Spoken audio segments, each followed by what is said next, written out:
The unexpected proposal. Commander Ilara Voss knew she didn't belong at Helios Station. The massive diplomatic hub orbiting Neptune's largest moon was a gleaming marvel of interspecies engineering. All polished corridors, gravity-adjusting floors, and atmospheric chambers designed to accommodate beings from 12 different star systems. She was a soldier, not a diplomat, and the formal dress uniform she'd been stuffed into pinched in all the wrong places. "Stop fidgeting," Lieutenant Zhao whispered beside her. "The celestial delegation is arriving." Ilara straightened her spine, mentally recalling her assignment brief. After 16 years of combat operations against the Scourge insurgency, the Earth Alliance had rewarded her with a security detail position. Diplomatic escort officer, a glorified ceremonial post for decorated veterans they didn't know what to do with anymore. "Remember," Zhao continued, "no direct eye contact with the prince. The Celestials consider it aggressive." "I know the protocols," Ilara muttered, adjusting her ceremonial blaster, powered down, of course. Actual functioning weapons were prohibited on Helios, which made her job simultaneously easier and infinitely more frustrating. The chamber doors parted with a whisper of engineered atmosphere, and the celestial delegation entered. Ilara had seen recordings, but nothing prepared her for the reality of the Celestials in person. Tall, willowy beings with skin that shimmered with an internal luminescence, like stars captured beneath tissue-thin alabaster. Their eyes, 3 of them, arranged in a perfect triangle, glowed with a soft azure light. At their center walked Prince Torin Nix, heir to the celestial dominion. Unlike his entourage, whose movements were precise and measured, the prince moved with an almost casual grace. His ceremonial attire, woven from what appeared to be liquid starlight, flowed around his form like water catching sunbeams. Most striking were the bioluminescent markings across his face, royal lineage patterns, according to her briefing, that pulsed subtly with each heartbeat. Ambassador Chen stepped forward to greet the delegation with the traditional greeting, a complex gesture involving both hands held at specific angles. "Your Radiance, Helios Station, welcomes the Celestial Dominion with open hearts and clear skies." Prince Torin's central eye seemed to focus directly on Ilara, despite protocol. She kept her gaze firmly on his shoulder, as instructed. "The Dominion acknowledges your welcome," the prince replied, his voice unexpectedly deep and resonant for his slender frame. "We come in the spirit of cooperation." The diplomatic pleasantries continued as the delegation moved toward the central chamber, where representatives from 7 different systems waited. Ilara followed at the prescribed distance, scanning for potential threats, even though this station was supposedly the most secure neutral ground in the quadrant. 2 hours into the summit, Ilara was fighting to maintain her alert posture as delegates droned on about trade routes and resource allocation. She'd positioned herself against the wall behind the Earth delegation, a perfect vantage point to observe the room. The prince had been quiet, mostly listening as his advisors spoke on behalf of the Dominion. Then, without warning, Prince Torin stood. The room fell silent immediately. Celestials rarely interrupted proceedings. It was considered extremely poor form. "Honored delegates," he began, his 3 eyes sweeping the chamber. "I have come to this summit with purpose beyond what has been discussed." Ilara felt the subtle shift in the room, the tightening of postures, the barely perceptible reach for hidden emergency communicators. Her hand drifted closer to her ceremonial blaster. "For generations, the Dominion and the Earth Alliance have maintained cautious distance," the prince continued. "Today, I propose a more permanent bond." He turned and with deliberate steps walked directly toward Ilara. The security protocols flashed through her mind. Maintain position. Do not engage unless threatened. Defer to diplomatic personnel. But instinct kept her rooted to the spot. The prince stopped precisely 3 steps away from her, close enough to be considered intimate by celestial standards, far enough to avoid triggering security protocols. "You," he said simply, his central eye fixed unnervingly on hers. Alara blinked. "Your Radiance." Commander Alara Voss of the Earth Alliance Marine Corps, 7th Fleet, decorated veteran of the Scourge campaigns. A cold sensation washed down Alara's spine. How did he know her full service record? "I select you," Prince Torin announced, loud enough for the entire chamber to hear.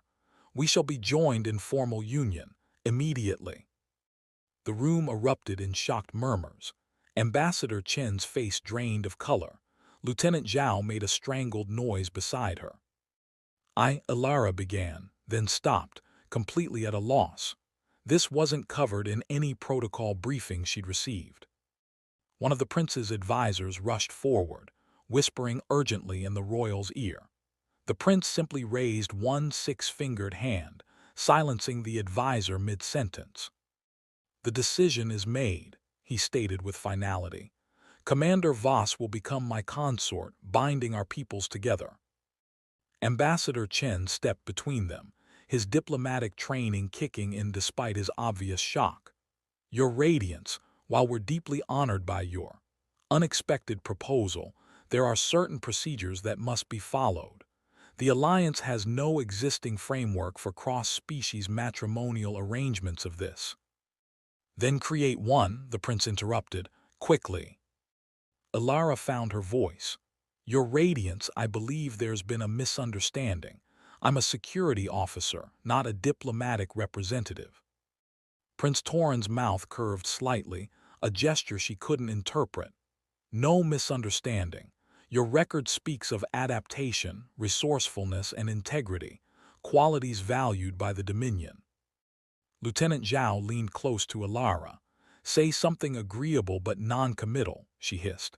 "This is way above our security clearance." Before Alara could respond, a communication chime sounded, and Ambassador Chen was suddenly engaged in an urgent conversation with someone off station.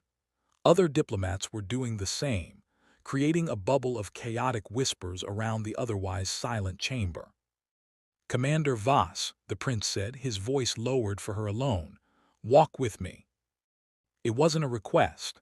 Alara glanced at Chen, who gave a barely perceptible nod. With no other choice, she fell into step beside the Celestial Royal as he moved toward one of the private consultation chambers. The moment the doors sealed behind them, Prince Torin's formal posture relaxed subtly. The chamber, designed for private negotiations, automatically adjusted its lighting to accommodate celestial preferences, a soft blue glow that made the prince's skin shimmer even more intensely. "You have questions," he stated. "With respect, Your Radiance, questions doesn't begin to cover it." Alara struggled to keep her tone neutral. "Is this some kind of diplomatic test, or perhaps a celestial cultural ritual I wasn't briefed on?" The prince titled his head, the angle slightly too sharp to look natural on a human. "Neither. I require a consort from the Earth Alliance. You are my selection." "Why me? I'm nobody. A security officer with combat experience and exactly 0 diplomatic qualifications." "Precisely." For the first time, something like genuine emotion crossed the prince's face. "You are not entangled in the political webs that bind both our peoples. You stand apart." Alara crossed her arms. "That doesn't explain anything." The prince was silent for a moment, his 3 eyes blinking in sequence, a sign of careful consideration, according to her minimal cultural briefing. "The Dominion faces internal challenges," he finally said. "Factions that would prefer conflict with the Earth Alliance rather than cooperation. By selecting a human consort, particularly one with your military background, I create a situation they cannot easily overcome." "So I'm a shield," Alara said flatly. "An alliance," he corrected, "one that benefits both our peoples." "And what do I get out of this arrangement, besides being thrown into interstellar politics I know nothing about?" The prince's bioluminescent markings pulsed more rapidly. "Your people gain immediate access to celestial technology previously withheld. defensive systems that would have taken your scientists centuries to develop, medical advancements that will save millions of human lives. Alara felt the weight of his words settle on her shoulders. And if I refuse? Then I select another, he said simply. But know this, my selection of you was not random. Your psychological profile, combat record, and personal history indicate someone who values duty over personal comfort, someone who would understand the necessity of sacrifice for greater stability. Something in his tone made Alara pause. There was more here, something he wasn't saying. There's another reason, isn't there? She asked. The prince's three eyes focused on her face with unnerving intensity. Yes, but that must wait until our union is formalized. A knock at the door interrupted them. Ambassador Chen entered, looking simultaneously relieved and terrified. Commander, I've just spoken with Alliance Command. He hesitated, glancing between her and the prince. They've authorized preliminary acceptance of the prince's proposal, pending formal treaty negotiations. They what? Alara couldn't keep the shock from her voice. The benefits are substantial, Chen said carefully, and the alternative diplomatic consequences of refusal would be problematic. Alara looked back at Prince Torin, whose expression remained unreadable.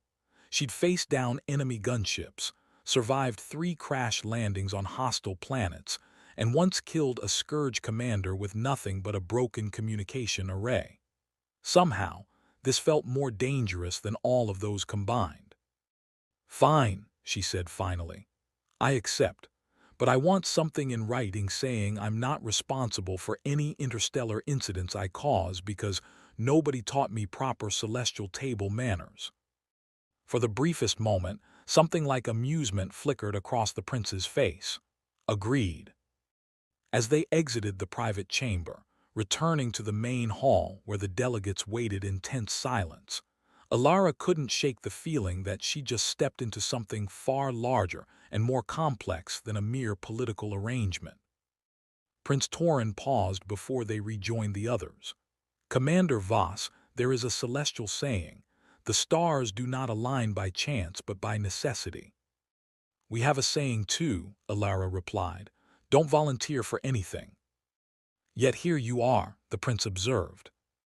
Yet here I am, she agreed, straightening her uniform as they stepped back into the spotlight of history. Secrets and sovereignty.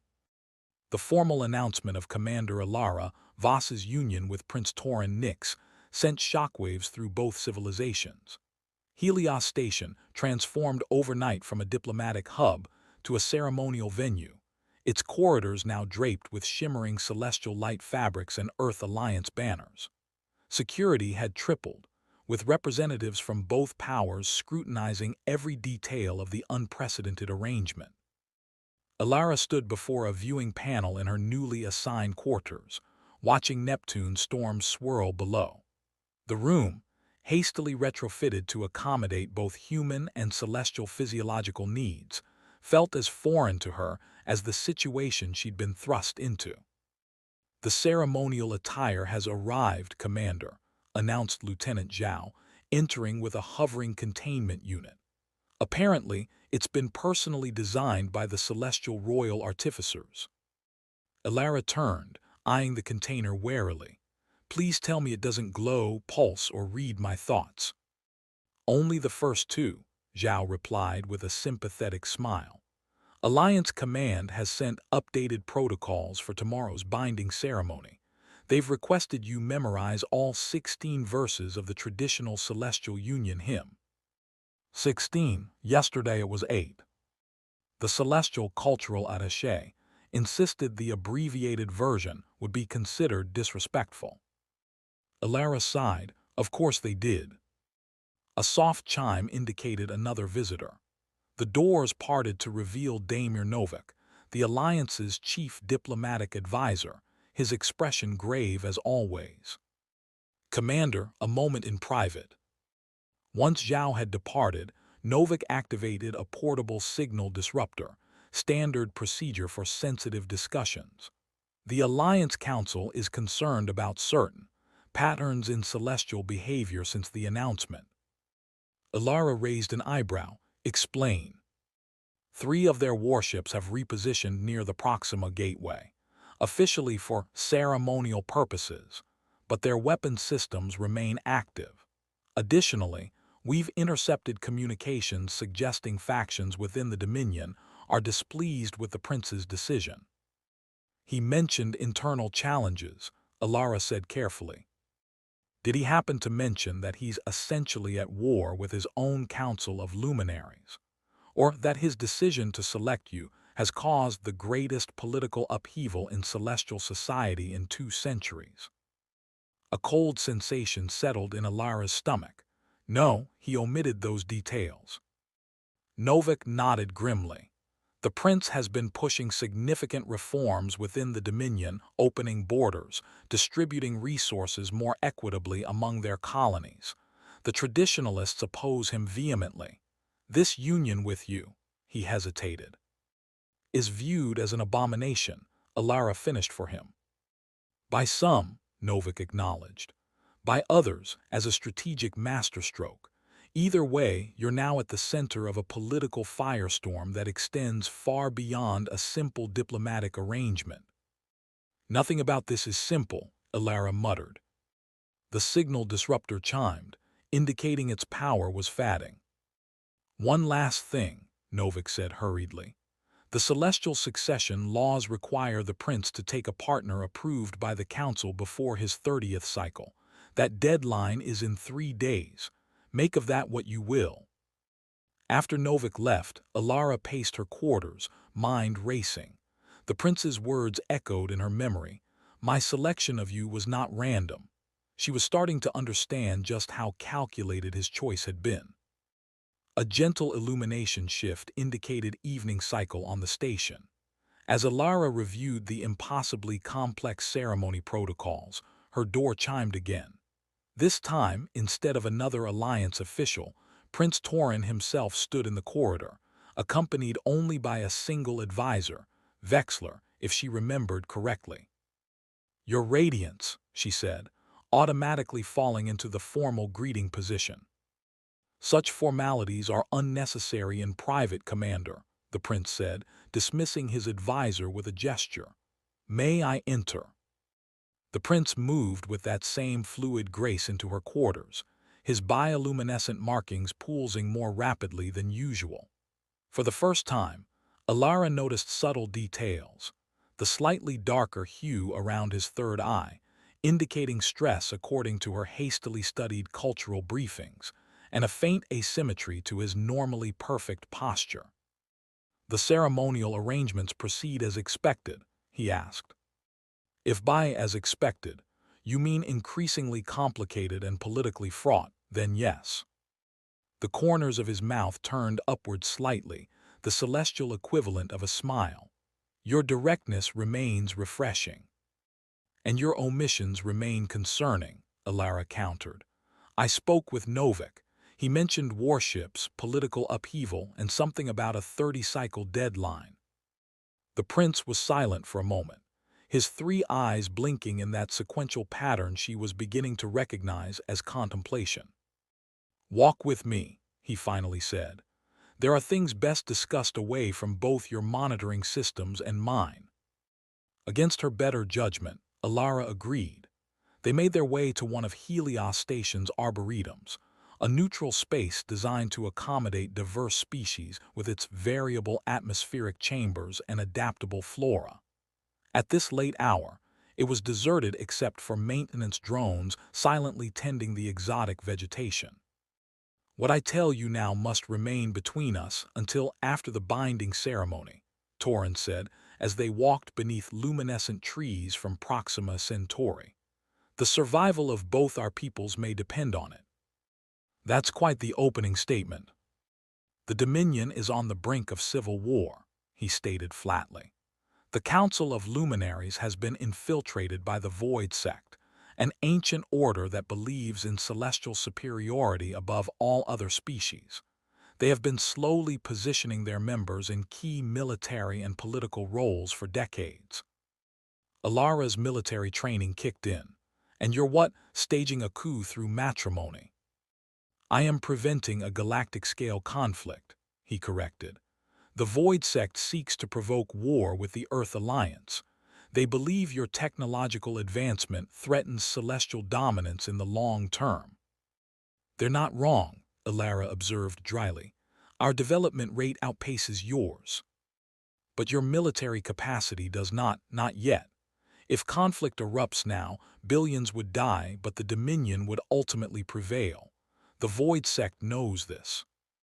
They stopped before a reflecting pool where tiny glowing fish from Europa darted in complex patterns. Torin's reflection fragmented across the rippling surface. By celestial law, the heir must take a union partner approved by the Council before their 30th cycle, he continued. The Council had selected Grand Luminary Zexra, the Void Sect's highest-ranking member, to be my consort, giving them direct control over succession and policy. Understanding dawned on Alara, but by choosing me instead. I invoke the right of sovereign selection, an ancient law that allows the heir one opportunity to choose their own consort, overriding the Council's selection. It has not been used in 7 generations. And they can't stop it. They can challenge it, which they will, at tomorrow's ceremony. The challenger will demand proof that our union is valid, not merely political maneuvering. Alara frowned. How exactly do we prove that? The celestial binding ritual requires synchronization of biorhythms, a process that cannot be falsified. It will reveal the truth of our connection, whatever that may be. And if it reveals there is no connection. Torin's markings pulsed slower, darker. Then the challenge succeeds. I will be bound to Zexra, and the path to war becomes inevitable. The weight of his words settled over them both.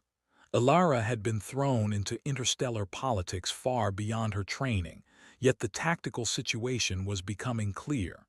This wasn't just about diplomacy, it was about survival. So tomorrow, we either convince an ancient alien ritual that we have some mystical connection, or we doom 2 civilizations to war, she summarized. No pressure. Your species' use of humor in dire situations continues to fascinate me, Torin observed. It beats screaming. The day of the binding ceremony arrived with an almost oppressive solemnity.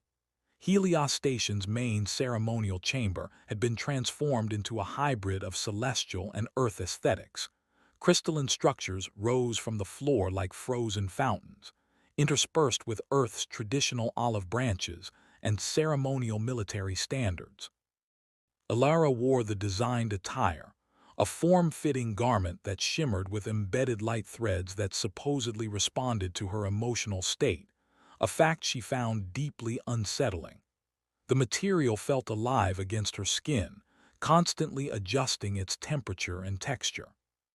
Remember, maintain eye contact only with the central eye during the binding, Lieutenant Zhao reminded her for the 10th time. And whatever happens during the challenge, do not react defensively.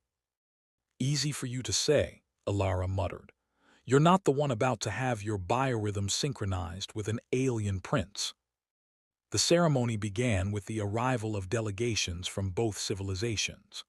The Earth Alliance representatives appeared uncomfortable but determined, while the celestial contingent was visibly divided, those supporting Prince Torin on one side, the opposition clearly identifiable by their darker attire and rigid postures on the other. Prince Torin entered last, his ceremonial attire even more elaborate than usual, constellation patterns shifting across the fabric as he moved, his royal markings enhanced with some kind of luminescent pigment that made them visible even at a distance. As they took their positions in the center of the chamber, the officiating luminary, a neutral elder selected for their political impartiality, began the ancient recitation. Alara had memorized her responses, though the celestial language still felt foreign on her tongue. Just as they reached the binding portion of the ceremony, a commanding voice rang out across the chamber. I challenge this union. A tall celestial female stepped forward, her attire marking her as a member of the highest echelon of Dominion society. Her three eyes glowed with an intensity that seemed almost weaponized. Grand Luminary Zexra invokes the right of challenge, announced the efficient, sounding unsurprised. The challenge must be answered. Torrin's posture remained perfect, but Alara could sense the tension radiating from him. The challenge is acknowledged, he responded formally. Zexra moved to stand directly before them, her gaze fixed on Alara with undisguised contempt. This human knows nothing of our ways, our history, our destiny. This union is a political maneuver, not a true binding. I demand proof of genuine connection. The efficient nodded and produced a crystalline sphere that began to hover between Alara and Torrin. The orb of resonance will determine truth. Place your hands upon it simultaneously. Alara glanced at Torrin, who gave an almost imperceptible nod. Together, they reached for the floating sphere. The moment their fingers touched the crystal, Alara felt an electric sensation course through her body. The sphere began to glow, pulsing with increasing intensity. Images flashed through her mind, not her memories, but Torrin's.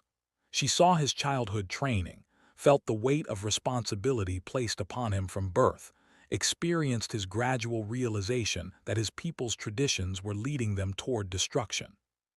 Most vividly, she felt his isolation, a lifetime of duty without connection, of purpose without passion. Simultaneously, she knew he was experiencing her memories, the orphaned child who found family in the military, the soldier who questioned orders but followed them anyway, the woman who had closed herself off from attachment after losing too many comrades in the Scourge campaigns. The sphere between them blazed brilliantly, then stabilized into a steady, harmonious pulse that matched the rhythm of both their heartbeats. Zexra stepped back, her expression shifting from contempt to shock. "Impossible," she whispered. The efficient's voice carried across the suddenly silent chamber. "The orb confirms genuine resonance. The challenge is rejected." The ceremony continued, but Alara barely registered the words. Her mind was still reeling from the connection she'd experienced. When the final pronouncements were made, declaring their union official under both celestial and earth alliance law, she felt oddly detached from the proceedings, yet more present than she'd felt in years. Hours later, after the diplomatic receptions and formal celebrations had concluded, Alara found herself alone with Torrin in what were now their shared quarters. The windows offered a spectacular view of Neptune's swirling storms, but neither of them was looking at the vista. "You felt it," Torrin said. "It wasn't a question." "Yes," she turned to face him. "You never mentioned the orb would create an actual psychic connection." "I didn't know if it would work between our species," he admitted. "No human has ever participated in a celestial binding ritual. So that could have failed spectacularly." "Indeed." Alara found herself studying his face, truly seeing him perhaps for the first time. "Your people call it resonance. What does that actually mean?" Torrin was silent for a moment, his markings pulsing in a pattern she was beginning to recognize as thoughtfulness. The closest human concept might be compatibility of spirit. Not love, as your species often prioritizes, but something arguably more lasting, a harmony of purpose and perspective. "So the universe decided we're cosmically compatible," Alara said with a hint of her typical dry humor. "Convenient timing." "Or perhaps," Torrin suggested, "the necessity of our circumstances revealed a connection that already existed." Alara moved to the window, watching the stars beyond Neptune's orbit. "What happens now? We've prevented an immediate crisis, but your opposition hasn't simply disappeared." "No," he agreed, joining her. "The path forward remains complex. The Void Sect will regroup, seek other avenues, but we have created time and opportunity for a different future. A future where your people don't annihilate mine, always a plus." For the first time, Torrin made a sound that might have been a laugh, a gentle harmonic tone that seemed to resonate in the air between them. "I selected you because you were the tactical choice," he said after a moment. "I never expected genuine resonance." Alara turned to him, a wry smile touching her lips. "Well, your radiance, it seems we're both adjusting to unexpected circumstances." "Indeed," he replied, his central eye fixed on hers with newfound understanding. "Though perhaps Torin would be more appropriate now, given our connection." "Torin," she repeated, testing the name without its royal title. "And I'm Alara, not commander, not consort, just Alara." "Just Alara," he echoed, the bioluminescent patterns on his skin shifting into what she somehow recognized as an expression of hope. Who would have thought a security officer and a prince could resonate? "The universe has a strange sense of humor," she replied. Outside their window, Neptune continued its eternal dance around the sun, indifferent to the small moments of connection that might, in time, change the course of civilizations.